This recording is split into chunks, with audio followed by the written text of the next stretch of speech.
Welcome everyone, I am absolutely thrilled to guide you through today's explainer. If you've ever driven past a massive industrial facility, like an oil refinery or a chemical plant, you've for sure seen that crazy complex labyrinth of metal tubes winding absolutely everywhere. Well, those are the pipes. And in mechanical plant design, they are quite literally the essential veins of the entire operation. Today, we're going to completely demystify the anatomy of a pipe. We'll be specifically focusing on the 3.5.3.2 pipe fundamentals, making it super easy to understand even if you're a total beginner. We're going straight to the engineering source material to figure out exactly how these critical components are designed and connected. Let's get into it. So, here is our game plan for today. We'll kick things off with a quick introduction to plant piping, then we'll dive right into ASME pipe material specifications. After that, we'll clear up the whole concept of size and schedule. And finally, we'll wrap up by looking at flanges, the ultimate pipe connectors, and the different types you're actually going to see out in the field.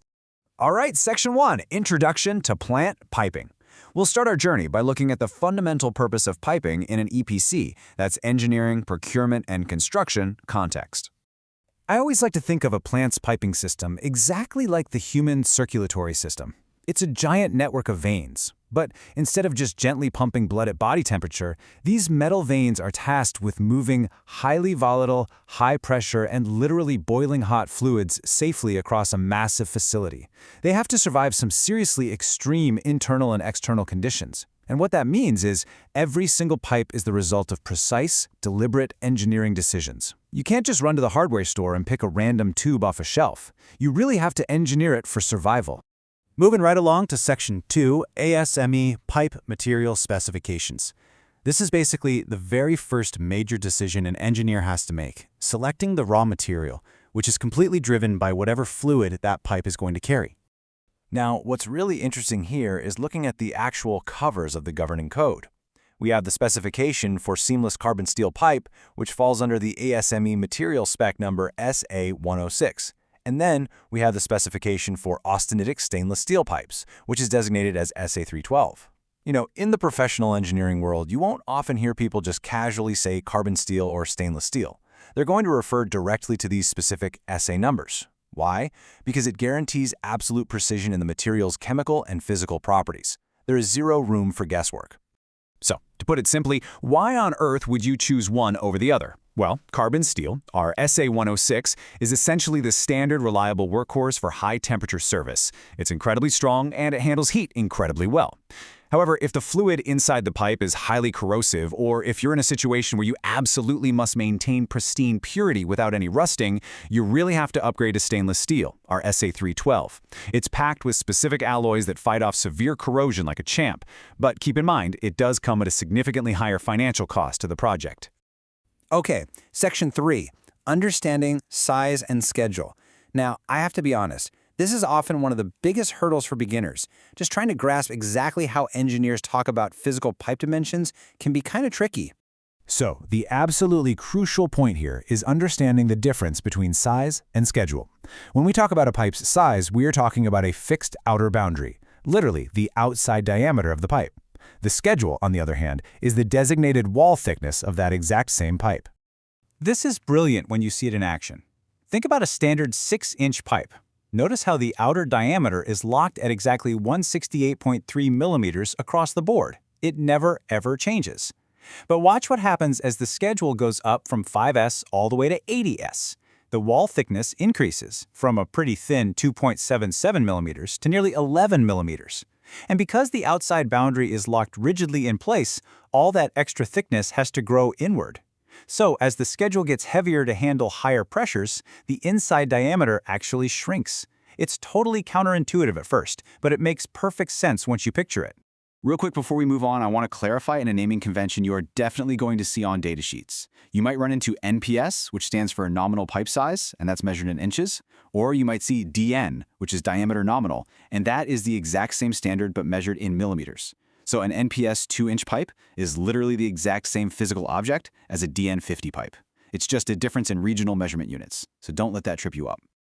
All right, moving into Section 4, Flanges, the pipe connectors. Now that we have our specified perfectly measured pipe, we actually need to connect it to the rest of the plant. And I want to pose this challenge to you. How exactly do we securely connect these super high-pressure pipes to massive equipment without just welding everything together into one giant, inflexible knot of solid steel? Think about it. If a valve breaks or a pump needs routine maintenance, we can't be out there with a torch cutting solid steel pipes apart every single time. That would be a nightmare. We need modular, mechanical connectors. And the brilliant answer to that challenge is the flange. Basically, a flange is a forged steel ring or collar that's designed specifically to connect pipes, valves, and equipment nozzles securely using heavy bolting. And notice I said forged. Instead of just rolling flat plates of steel, flanges are created through a massive, heavy forging process. They literally heat solid steel blocks and press them into shape under immense pressure. That makes them incredibly strong, specialized endpoints for our whole piping system. Section 5. Types of pipe flanges. Because, as you might guess, not all flanges are created equal.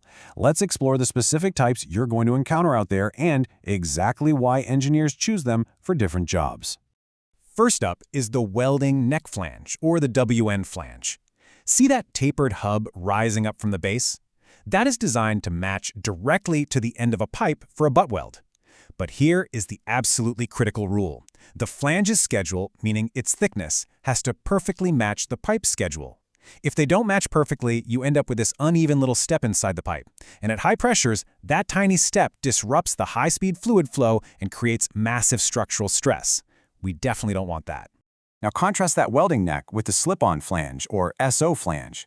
Just like the name implies, the pipe actually slips directly into the center of the flange, and then it gets secured using a fillet weld around both the outside and the inside edge. Now, because it uses less of that expensive forged material, it's definitely cheaper. But there is a huge catch here. You absolutely cannot use slip-on flanges in lethal or ultra-high-pressure services. Why? Because the actual geometry of a fillet weld makes it impossible to do radiography testing, basically X-raying the weld. And if you can't X-ray it to prove it's 100% flawless, you simply cannot trust it with deadly chemicals. No way. Now let's look at a really specific, tricky engineering problem: tiny pipes.